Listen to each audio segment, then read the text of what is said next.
But let's go to the United States, where the Supreme Court has delivered a landmark decision to outlaw university affirmative action programs that use race to select applicants. The Supreme Court ruled that affirmative action contravened the Fourth Amendment to the US Constitution, which provides equal treatment under the law.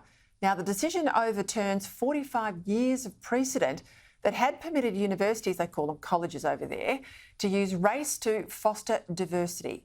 The response from the Biden administration has been pretty sour. The president said he strongly disagreed with the court, accusing it of rolling back decades of precedent and momentous progress. He also declared the Supreme Court had gone rogue and that it failed to understand that our colleges, he said, are stronger when they are racially diverse. Joining me now to discuss this, Garrick Professor of Law at the University of Queensland, James Allen. James, welcome to the program. I mean, this is huge news as far as I can see from this side of the Pacific. What can you tell us about the decision? Well, thank you, Peta. Thank you for having me on the show. It was actually two decisions. One was a private university, Harvard, and one was a state university, public university, University of North Carolina, and same result.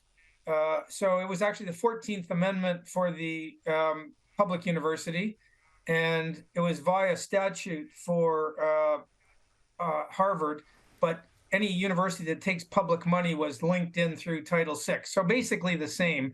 And effectively what they said is affirmative action is wrong, which they had said back in the late 1970s in this famous case called Bakke.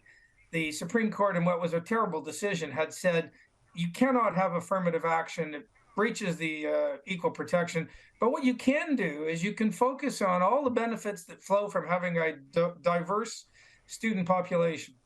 And that is what they overturned. And by the way, it was that Bakke decision which has led to the sort of burgeoning diversity, equity, inclusion bureaucracies around the Anglosphere, which have incredibly malign effects, especially in Australia, in our universities. And so basically what the Supreme Court said is not just that affirmative action is wrong, but that trying to sell this under the facade of diversity, because you have to remember, it's diversity of what people look like. It's not diversity of thinking or outlook or, political orientation. And so what you end up with is people with different reproductive organs, different skin pigmentation, but they all think the same.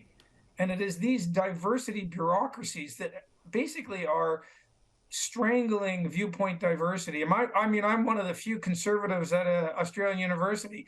It's a dying breed. There's tons of evidence in the US, Canada, and here that, it is becoming monolithic orthodoxies, our universities. And so people might have different skin color, they might have, different reproductive organs, but they all think the same. And so this diversity is not a diversity of anything important. It's a diversity of, unimportant things. So they got rid of that.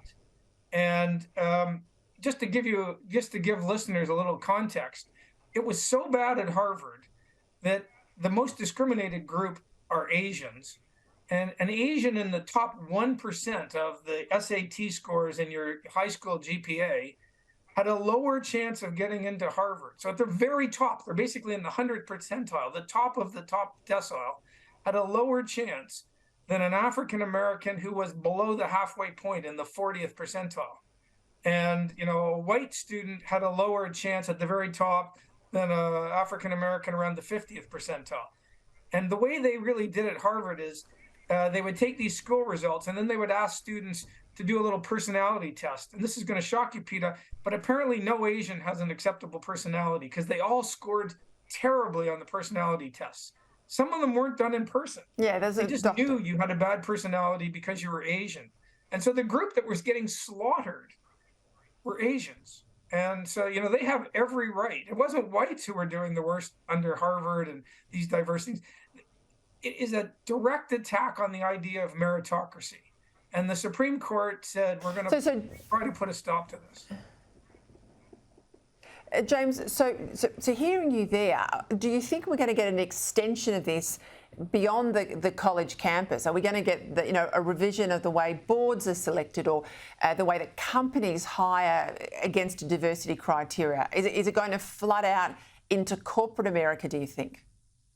Well, firstly, you have to be careful. One Supreme Court decision does not end this. Let's be clear about that. Harvard and all these universities will bend over backwards to avoid this. I mean, many U.S. universities have already said they're just going to end SAT scores. So here's the irony. You have these elite universities, some of the best in the world, and they will no longer look at student scores. They will do anything to keep this going. And so if you think this is like a giant super tanker, trying to turn it around is very difficult. It'll take years of litigation and many more Supreme Court decisions. This is just a start. There won't be any noticeable difference for a while. As for how it's permeated out into the wider sort of corporate world, well, you know as well as I do that HR departments and the big sort of law firms and corporate HR departments are some of the most woke, most focused on group identity, critical race theory. It's already permeated out there. I mean, if you want to pick the worst place, go into a big Sydney law firm with you better have your pronouns stuck on your chest somewhere, because some of those big law firms are about as bad as it gets. And if you think that future judges are going to be better than today's judges, you just don't understand what legal education is in today's law schools around the Anglosphere. It's only going to get worse. I tell you what, we'll watch it closely, James Allen. Thank you. That was such a good rundown. Appreciate your time.